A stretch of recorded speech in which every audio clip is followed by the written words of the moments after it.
Di daerah danau air tawar seperti Rawapening iki, biasanya banyak teratainya yo. Hari ini aku mau cari cikru atau buah teratai.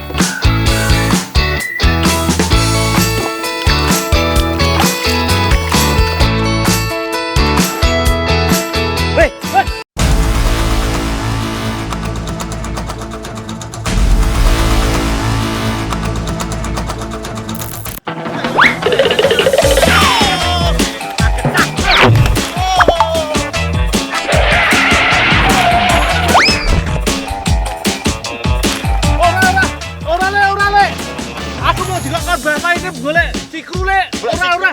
Golek cikru ning kene ngono kae lho. Golek iki sing ngombo. Ora ngerti ki ono cikrune le. Jalengan wis diadani koyo ngene malah mbok rusak. Wah, sepurane le. Ya nek golek cikru ning ngono, ora ning kene. Oh iya. Waduh, Oh kae Mbak Anu. maaf ya Lek, galengannya jadi rusak. Tidak sengaja. Nanti aku benerin galengannya. Sekarang aku mau bantu Mbak Pipit cari cikru dulu.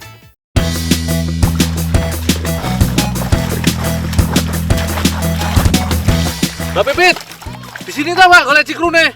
Iya ning kene oke. Oh toh saya tak nyari sawah ngono, seneni itu Pak. Koko. Oh ya wis ayo goleki cikru bareng aku ya. Oh, Ya Pak, yo. Wangi aku ya. Iya biasanya bagian teratai yang terlihat di permukaan air hanya bagian daun dan bunganya saja. Setelah buah teratainya muncul dan besar, akan otomatis terendam di dalam air. Makanya harus jeli kalau nyari cikru seperti ini. Lah kadang gak kelihatan sih. Apalagi kalau habis hujan kan tambah keruh airnya. Wah, usaha kayak gini. Langsung bawa pulang yuk Mbak. Dul, Ya Pak. wis oke iki yo diolah. Oh, ayo Pak.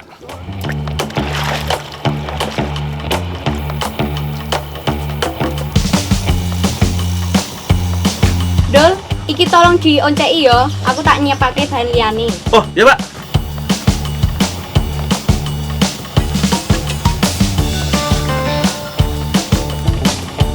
Di Desa Bejalen, Kecamatan Ambarawa, Kabupaten Semarang, cikru biasa diolah menjadi jenang. Yang dipakai bagian bijinya aja yo. Buang bagian batang cikru yang masih basah. Kemudian belah jadi 4 bagian. Biji dari bunga teratai warna hitam begini bisa dibilang yang bagus yo. Tandanya cikru sudah benar-benar tua. Jadi kadar pahitnya lebih tinggi.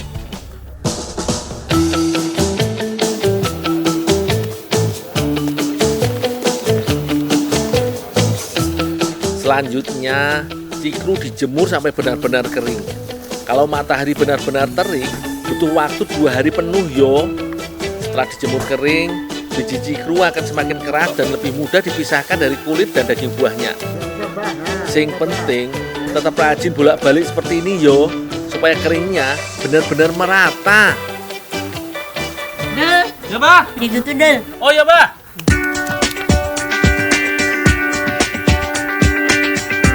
Lanjut yo, cikru harus ditumbuk beberapa kali sampai jadi tepung.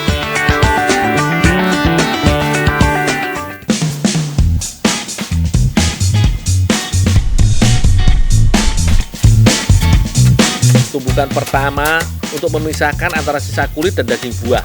Makanya harus ditapeni, jadi beras cikrunya bisa bersih.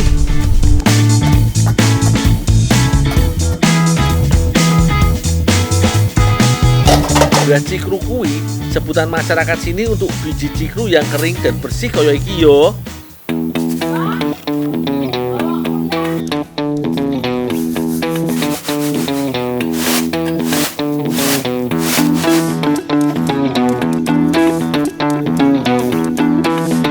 Tumbukan keduanya untuk menghaluskan cikru sampai jadi gelepung atau tepung.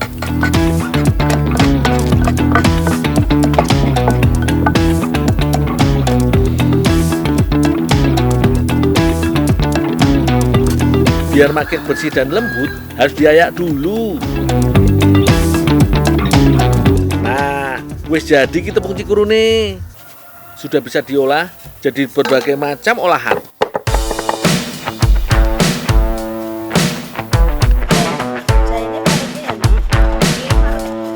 Bu Yati dan Mbak Pipit lagi nyiapke bahan jenang. Bahannya sama seperti jenang lainnya yo.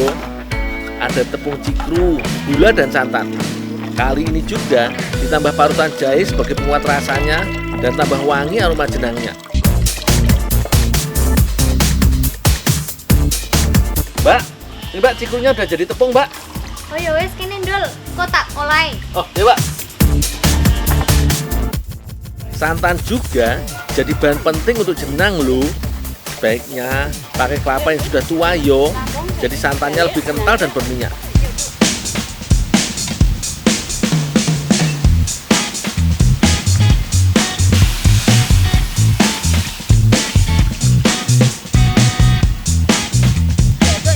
Tahapan membuat jenang cikru juga hampir sama dengan membuat jenang dari tepung ketan.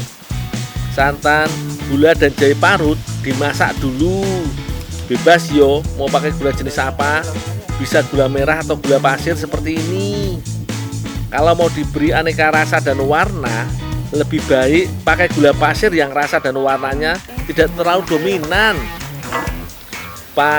Tambahkan sedikit garam biar rasanya jadi lebih gurih.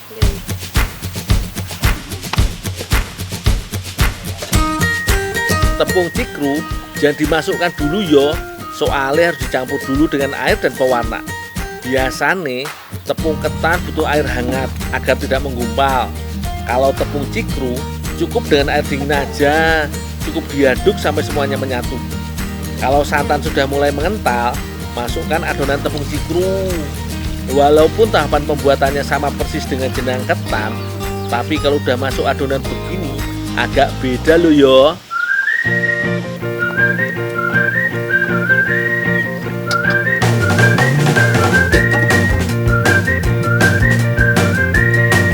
Saat diaduk, jenang cikru tidak seberat pembuatan jenang ketan karena zat pati pada tepung cikru lebih sedikit. Jadi tidak lengket dan tidak terlalu berat ngaduknya. Waktu yang dibutuhkan juga jauh lebih sedikit. Pembuatan jenang cikru biasanya hanya membutuhkan sekitar 45 menit hingga 1 jam. Kalau jenang ketan bisa matang lebih dari 3 jam. Ini dia jenang cikru nih wis mateng. Dari wangi nih sudah kebayang wenake iki.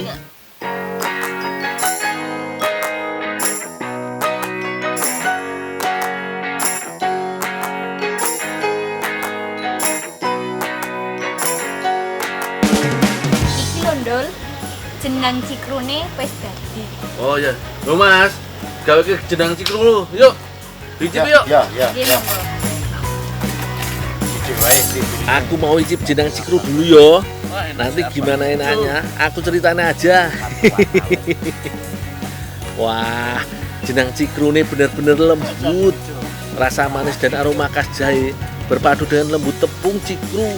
Sedikit beda dengan jenang ketan biasa. Yang ini lembutnya agak berpasir. Selain enak, cikru juga kaya akan manfaat. Salah satu nih, kandungan seratnya cukup banyak dan kalorinya yang cukup rendah. Enak ya Mas yo. Kuen. Mbak, ngomong-ngomong cikru ini ada manfaatnya apa Mbak? Oke Ndul, iso ngobati insomnia, iso netralke tekanan darah, iso memperkuat stamina, lan oke. Berarti kalorinya tinggi ya. Gawe masker darah iso dari kecantikan wajah. Mukanya nih Bu. Iya. Nggak nyangka toh, biji teratai yang biasanya dianggap sebelah mata bisa diolah jadi beragam makanan. Selain enak, cikru juga kaya akan manfaat. Salah satu nih, kandungan seratnya cukup banyak dan kalorinya yang cukup rendah. Nggak nyangka toh, biji teratai yang biasanya dianggap sebelah mata bisa diolah jadi beragam makanan. Nggak hanya itu, nilai ekonomisnya pun jadi meningkat loh.